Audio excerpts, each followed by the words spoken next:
ನಮಸ್ತೆ, welcome to my YouTube channel Tejaswini Sanvik.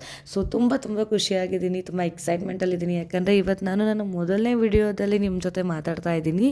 So ನನ್ನ ಚಾನಲ್ಗೆ ಪ್ರೀತಿಯಿಂದ ನಾನು ಎಲ್ಲರನ್ನೂ ವೆಲ್ಕಮ್ ಮಾಡ್ತಾ ಇದ್ದೀನಿ.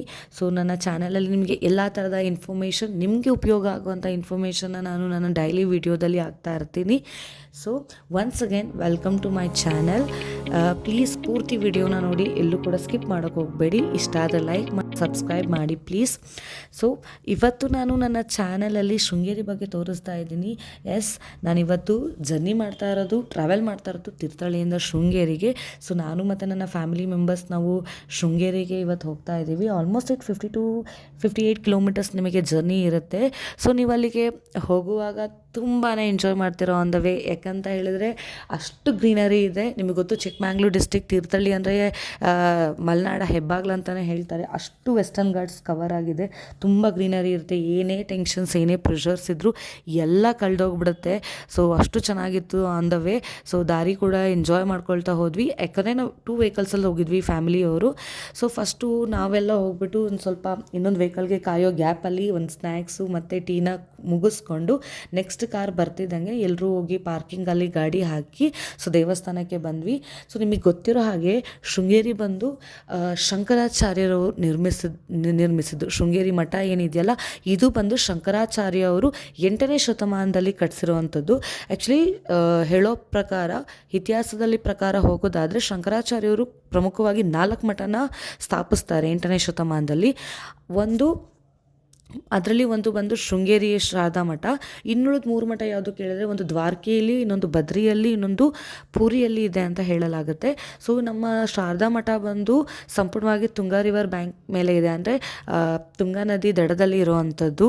ಸೊ ಇದು ತುಂಬ ಒಂದು ಚಮತ್ಕಾರಗಳಿಗೆ, ತುಂಬ ಜಾದುಗಳಾಗಿದೆ ಅಂತಲೇ ಹೇಳ್ಬೋದು ಈ ಸ್ಥಳಗಳಲ್ಲಿ. ಮುಂದೆ ನಾನು ಹೇಳ್ತಾ ಹೋಗ್ತೀನಿ ಯಾವುದು ಅದೆಲ್ಲ ಅಂತ ಹೇಳಿ. ಸೊ ವಿದ್ಯಾಶಂಕರ ದೇವಾಲಯ ಬಂದು ಆ್ಯಕ್ಚುಲಿ 14ನೇ ಶತಮಾನದಲ್ಲಿ ಮಾಡಿದ್ದು, ಮಠ ಬಂದು 8ನೇ ಶತಮಾನದಲ್ಲಿ ಮಾಡಿದ್ದು ಅಂತ ಹೇಳ್ತಾರೆ. ಸೊ ನಾವು ಎಂಟ್ರೆನ್ಸ್ ಆಗ್ತಿದ್ದಂಗೆ ಇಟ್ಸ್ 12 o'clock ಆಗಿಬಿಟ್ಟಿತ್ತು ತೀರ್ಥಹಳ್ಳಿಯಲ್ಲಿ. ತೀರ್ಥಹಳ್ಳಿಯಿಂದ ನಾವು ಶೃಂಗೇರಿ ಬರುವಾಗ 12 ಗಂಟೆ ಆಗಿತ್ತು. ಎಕ್ಸಾಕ್ಟ್ ಮಹಾಮಂಗಳಾರತಿ ಪೂಜೆ ಇರುತ್ತೆ. ಸೊ ನಾನು ನಿಮ್ಮೆಲ್ಲರಿಗೂ ಏನು ಹೇಳೋದಂದರೆ, ಒಂದು 11:45 ಹಾಗೆ ರೀಚ್ ಆಗೋ ಥರ ನೀವು ಜರ್ನಿನ ಸ್ಟಾರ್ಟ್ ಮಾಡಿ. ಯಾಕಂದರೆ ಎಕ್ಸಾಕ್ಟ್ 12 ಗಂಟೆಗೆ ನಿಮಗೊಂದು ಪೂಜೆ ಸಿಗುತ್ತೆ. ಸೊ ಅದು ಲಾಸ್ಟ್ ಮಹಾಮಂಗಳಾರತಿ ಪೂಜೆ ಆಗಿರುತ್ತೆ. ಸೊ ಆ ಪೂಜೆಗೆ ಹೋದರೆ ನಿಮಗೆ ಆರತಿ ಆಗಿರ್ಬೋದು, ಪ್ರತಿಯೊಂದು ನಿಮಗೆ ನೋಡೋದಕ್ಕೆ ಸಿಗುತ್ತೆ.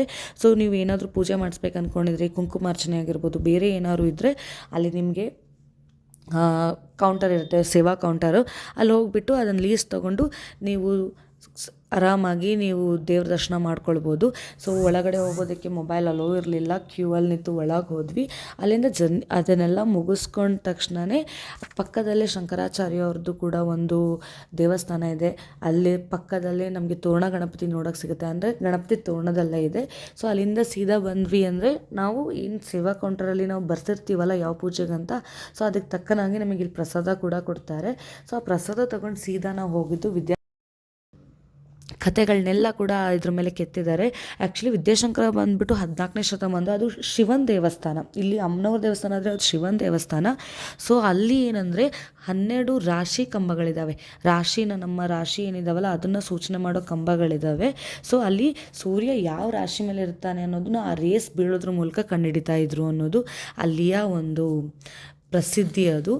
ಸೊ ಇಷ್ಟು ಇದ್ರ ಬಗ್ಗೆ, ವಿದ್ಯಾಶಂಕರದ ಬಗ್ಗೆ ನೀವು ತಿಳ್ಕೊಳ್ಳೋದಾದ್ರೆ ಇಷ್ಟು ವಿಷಯಗಳಿದ್ದಾವೆ. ಸೊ ಅಲ್ಲಿಂದ ನಿಮಗೆ ಗೊತ್ತು, ನಾನು ಹಾಗೆ ದಾಟ್ತಾ ಇರುವಾಗ ನಾನು ಇನ್ನೊಂದು ಸೌಂಡ್ ಕೇಳಿಸ್ತಾ ಇತ್ತು. ಏನು ಅಂತ ಡೋರ್ ಓಪನ್ ಮಾಡಿ ನೋಡಿದ್ರೆ, ಸೊ ಅಕ್ಷರಾಭ್ಯಾಸ.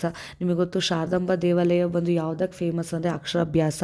ಮಕ್ಕಳು, ಈಗ ಹುಟ್ಟಿರೋ ಮಕ್ಕಳು ಅಂದರೆ ಒಂದು 2-3 ವರ್ಷದ ಮಕ್ಕಳಿಗೆ ಯಾರು ಅಕ್ಷರ ಫಸ್ಟ್ ಕಲಿಸ್ಬೇಕು ಅಂತ ಇಷ್ಟಪಡ್ತಾರೋ ಅವ್ರು ಬಂದು ಶೃಂಗೇರಿಗೆ ಬಂದುಬಿಟ್ಟು ಇಲ್ಲಿ ಫಸ್ಟ್ ಅಕ್ಷರ ಕಲಿಸಿದ್ರೆ ಅವರು ಒಳ್ಳೆ ವಿದ್ಯಾವಂತರಾಗ್ತಾರೆ ಅನ್ನೋ ನಂಬಿಕೆ ಇದೆ. ಸೊ ಅದು ಅಲ್ಲಿ ನಡೀತಾ ಇತ್ತು. ತುಂಬ ಜನ ಸೇರಿದ್ರು ಅಲ್ಲಿ, ನೋಡಿ ತುಂಬ ಖುಷಿ ಆಯಿತು. ಸೊ ಅದೊಂದು ಕ್ಲಿಪ್ಸ್ ನಿಮಗೆ ಹಾಕಿದ್ದೀನಿ. ಸೊ ಅಲ್ಲಿಂದ ಸೀದಾ ನಾವು ಪ್ರಸಾದ ತಗೊಂಡು ಸೀದಾ ಕೆಳಗಡೆ ಹೋದ್ವಿ. ಎಲ್ಲಿ ಅಂದರೆ ನದಿ ಹತ್ರ, ಯಾಕಂದರೆ ನದಿ ದಂಡೆಯಲ್ಲೇ ದೇವಸ್ಥಾನ ಇರೋದು. ಸೊ ಅದು ಗೊತ್ತು ನಿಮಗೆ, ಶೃಂಗೇರಿ ಅದು ಕೂಡ ತುಂಬ ಫೇಮಸ್ ಇದೆ ತುಂಗಾ ನದಿಯಲ್ಲಿ ಮೀನುಗಳಿಗೆ. ಸೊ ಸೀದಾ ಅಲ್ಲಿಗೆ ಹೋಗಿ ಮೀನೆಲ್ಲ ನೋಡಿಕೊಂಡು ಅದಕ್ಕೆ ನಾವು ಆ್ಯಕ್ಚುಲಿ ಬಿಸ್ಕೆಟ್ಸ್ ತೊಗೊಂಡೋಗಿದ್ವಿ. ಬಿಸ್ಕೆಟ್ಸ್ ಎಲ್ಲ ತೊಗೊಂಡು ಅದನ್ನೆಲ್ಲ ಹಾಕ್ಕೊಂಡು ಅಲ್ಲಿರೋ ನೇಚರ್ನ ತುಂಬ ಹೊತ್ತು ಎಂಜಾಯ್ ಮಾಡಿದ್ವಿ. ಅಲ್ಲಿಂದ ನಾವು ಬರಲೇ ಇಲ್ಲ. ಜಾಸ್ತಿ ದೇವಸ್ಥಾನದಲ್ಲಿ ಕಳೆದಿದ್ದಕ್ಕಿಂತ ನಾವು ನದಿಲೇ ತುಂಬ ಹೊತ್ತು ಕಳೆದ್ಬಿಟ್ವಿ. ಸೊ ಚಿಕ್ಕ ಮಕ್ಕಳೆಲ್ಲ ತುಂಬ ಎಂಜಾಯ್ ಮಾಡಿದ್ರು. ಅಲ್ಲೇ ತುಂಬ ಹೊತ್ತಿದ್ದು. ಅಲ್ಲಿ ನಿಮಗೆ ಸೊ ಶೃಂಗೇರಿಯಲ್ಲಿ ವೇಟೆಡ್ ಅನ್ನೋ ಶೃಂಗೇರಿ ಇನ್ನೊಂದು ವಿಷಯಕ್ಕೆ ಫೇಮಸ್ ಏನಂದರೆ ಕಪ್ಪೆಶಂಕರ ದೇವಾಲಯ. ಸೊ ಕಪ್ಪೆಶಂಕರ ದೇವಾಲಯ ಅಂದರೆ ನಿಮಗೆ ಗೊತ್ತಿದೆ. ಸೊ ಗರ್ಭಿಣಿ ಕಪ್ಪೆಗೆ ನಮ್ಮ ನಾಗರ ಹಾವು ಬಂದು ಅದಕ್ಕೆ ಎಡೆನ ಬಿಚ್ಚಿ ನೆರಳು ಕೊಟ್ಟಿರೋವಂಥದ್ದು. ಸೊ ಅದಕ್ಕೆ ಕೂಡ ಅಂಥ ಚಮತ್ಕಾರಕ್ಕೆ ಕೂಡ ಫೇಮಸ್ಸು ನಮ್ಮ ಶೃಂಗೇರಿ. ಸೊ ಕಪ್ಪೆಶಂಕರ ದೇವಾಲಯ ಬಂದು ನಿಮಗೆ ತುಂಗಾ ನದಿ ಆ ಸ್ಟೆಪ್ಸ್ ಇಳಿತೀರಲ್ವ ಆ ದಡದಲ್ಲೇ ಇದೆ. ಸೊ ಅದನ್ನು ಮಿಸ್ ಮಾಡದೆ ನೋಡ್ಕೊಂಡು ಬನ್ನಿ. ಸೊ ಅದನ್ನು ಕೂಡ ಇದ್ರಲ್ಲಿ ಹಾಕಿದ್ದೀನಿ. ಸೊ ಅಲ್ಲಿ ಹೋಗ್ಬಿಟ್ಟು ಇವಾಗ ನಿಮಗೆಲ್ಲ ಸೇಫ್ಟಿ ಮೆಷರ್ಸ್ಮೆಂಟ್ ಎಲ್ಲ ಇರುತ್ತೆ. ನೀವು ನೀರಿಗೆ ಇಳಿಯೋಕ್ಕೆ ಬಿಡೋದಿಲ್ಲ. ಬಟ್ ಅಲ್ಲಿರೋ ಮೀನುಗಳನ್ನೆಲ್ಲ ನೋಡಿಕೊಂಡು ಅಲ್ಲಿರೋ ಸುತ್ತ ಇರೋ ಎನ್ವಿರಾನ್ಮೆಂಟ್ನ ನೀವು ಎಂಜಾಯ್ ಮಾಡ್ಬೋದು.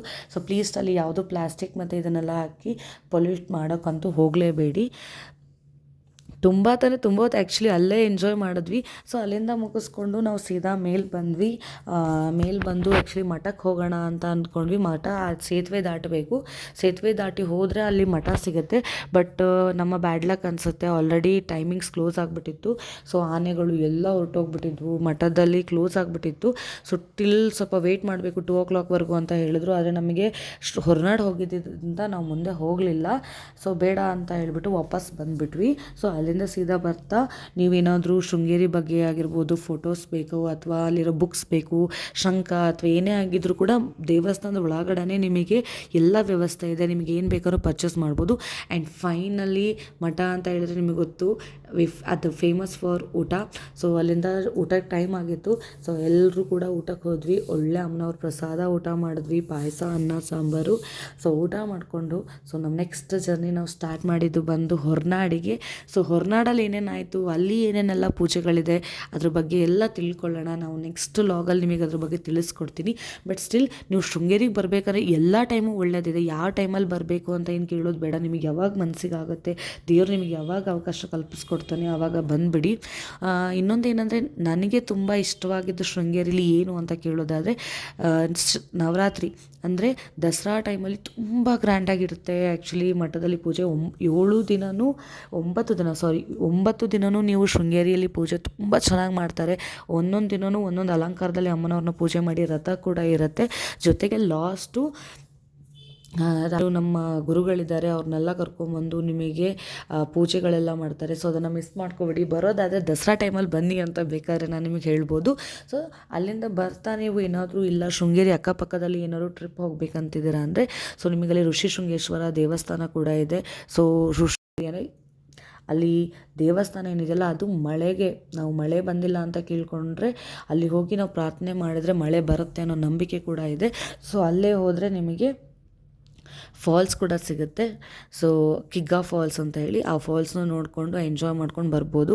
ಅಲ್ಲಿಂದ ಸೀದಾ ಹೊರನಾಡಿಗೆ ಕೂಡ ಬರ್ಬೋದು 60 kilometers. ಇಲ್ಲ ನೀವು ಅಲ್ಲಿಂದ ಆಗುಂಬೆಗೆ ಹೋಗ್ತೀರಾ ಅಂತ ಹೇಳಿದ್ರೆ ಸೊ ಆಗುಂಬೆ ಕೂಡ ತುಂಬ ನಿಯರ್ ಆಗಿರುತ್ತೆ. ಸೊ ಮುಂದೆ ಹಾಲಿಡೇಸಲ್ಲಾಗಿರ್ಬೋದು ಅಥವಾ ಮಕ್ಕಳು ಓದೋ ಮಕ್ಕಳಾಗಿರ್ಬೋದು ಸೊ ಪ್ರತಿಯೊಬ್ಬರು ಮಿಸ್ ಮಾಡದೆ ಶೃಂಗೇರಿಗೆ ಬನ್ನಿ. ಶೃಂಗೇರಿಯ ಶಾರದಾ ಅಮ್ಮನ ಆಶೀರ್ವಾದ ಎಲ್ರಿಗೂ ಇರಲಿ ಅಂತ ಕೇಳ್ಕೊಡ್ತಾ ಥ್ಯಾಂಕ್ ಯು ಸೋ ಮಚ್ ನನ್ನ ವಿಡಿಯೋ ನೋಡೋದಕ್ಕೆ. ಸೊ ಹೀಗೆ ಪ್ಲೀಸ್ ನನಗೆ ಸಪೋರ್ಟ್ ಮಾಡ್ತಾಯಿರಿ, ಮುಂದಿನ ವಿಡಿಯೋಗಾಗಿ ಕಾಯ್ತಾ ಇರಿ ಅಂತ ಹೇಳ್ತಾ thank you so much every one.